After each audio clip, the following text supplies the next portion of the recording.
जैसा आप जानते हैं कि घरेलू एलपीजी उपभोक्ताओं के लिए और डोमेस्टिक पीएनजी उपभोक्ताओं के लिए सीएनजी ट्रांसपोर्ट के लिए 100% सप्लाई इंश्योर की गई है।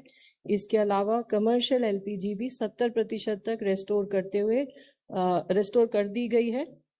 कमर्शियल एलपीजी की सप्लाई हॉस्पिटल, एजुकेशनल इंस्टीट्यूशन को प्रायोरिटी पर दी जा रही है।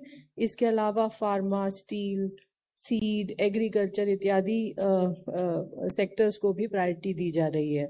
और माइग्रेंट लेबर के लिए भी 5 किलो के एफटीएल सिलेंडर्स की सप्लाई लगभग डबल की जा चुकी है।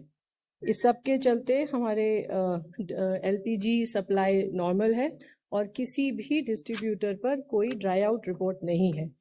कमर्शियल एलपीजी की अगर हम सेल देखें तो अप्रैल के महीने में अब तक लगभग 1,75,000 टन कमर्शियल एलपीजी की सेल की जा चुकी है और कल लगभग 9,578 टन कमर्शियल एलपीजी की सेल की गई। ऑटो एलपीजी अभी अप्रैल के महीने में लगभग 9,500 टन की सेल हुई और अगर हम ऑटो एलपीजी की सेल का आंकड़ा फरवरी के महीने में देखें तो ये लगभग 5,000 टन थी। तो अगर आप इससे आप अनुमान लगा सकते हैं कि एलपीजी की सेल पीएसयूज में लगभग दोगुनी हो गई है। इसके चलते जो प्रतिदिन हमारा एवरेज है अप्रैल के महीने में लगभग 353 टन पर डे है और यही एवरेज जनवरी और फरवरी के महीने में लगभग 177 टन पर डे था। स्टेट्स लाइक कर्नाटक, तमिलनाडु, तेलंगाना, वेस्ट बंगाल और राजस्थान में ग्रोथ काफ़ी अधिक देखी जा रही है। 5 किलो के सिलेंडर के संबंध में मैं ये आपको बताना चाहूँगी कि फरवरी 26 में हमने लगभग 21 लाख ओएमसीज ने लगभग 21.7 लाख 5 किलो के सिलेंडर की सेल की थी और अगर अप्रैल के महीने में अब तक ये सेल देखें तो लगभग 20.32 लाख 5 किलो के सिलेंडर्स की सेल की जा चुकी है। कल लगभग 82,000 से अधिक 5 किलो के सिलेंडर्स की सेल की गई और ओएमसीज के द्वारा स्पेशल कैंप भी लगाए जा रहे हैं।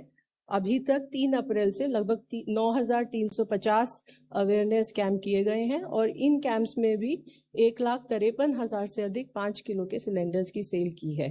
कल भी लगभग 220 कैंप लगाए गए और इसमें 5,436 5 किलो के सिलेंडर्स की सेल हुई।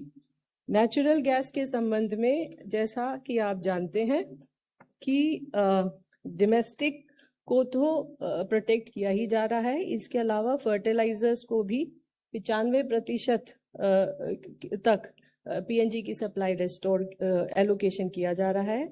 इसके अलावा जो इंडस्ट्रियल और कमर्शियल सेक्टर्स हैं इंक्लूडिंग सीजीडी नेटवर्क, वहाँ पर भी गैस की सप्लाई को लगभग 80% तक इंक्रीज किया गया है। सीजीडी एंटिटीज को भी schools, colleges, cold storage, food processing industry, pharma इत्यादि को 100% गैस सप्लाई रेस्टोर करने के लिए देने के लिए कहा गया है। लगभग 22 स्टेट्स ऐसे हैं जिनको 10% एडिशनल कमर्शियल एलपीजी एलोकेशन हो रहा है क्योंकि उन्होंने पीएनजी कनेक्शन को एक्सपैंड करने के लिए कई सारे कदम लिए हैं। मार्च के महीने से लेकर अब तक लगभग 5,60,000 पीएनजी कनेक्शन गैसीफाई किए गए हैं।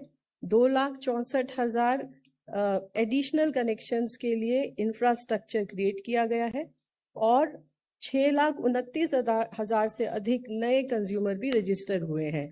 इसके अलावा 42,800 पीएनजी कंज्यूमर्स ने अपने एलपीजी कनेक्शन को सरेंडर किया है।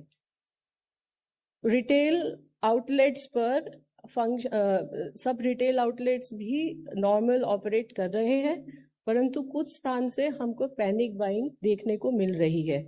इस संबंध में मैं आपको ये बताना चाहूँगी कि हम इन सभी जगह पर स्टेट गवर्नमेंट्स के साथ कॉन्टिन्यूस कांटेक्ट में है और सभी आरओज को मॉनिटर किया जा रहा है और सप्लाईज आरओज पर प्रायोरिटाइज भी की जा रही हैं ताकि स्टॉक्स की अवेलेबिलिटी बनी रहे और कहीं पर और हर जगह पर ड्राई आउट को अवॉइड किया जा सके। मैं आपको ये भी आपके द्वारा सभी लोगों को ये कहना चाहूँगी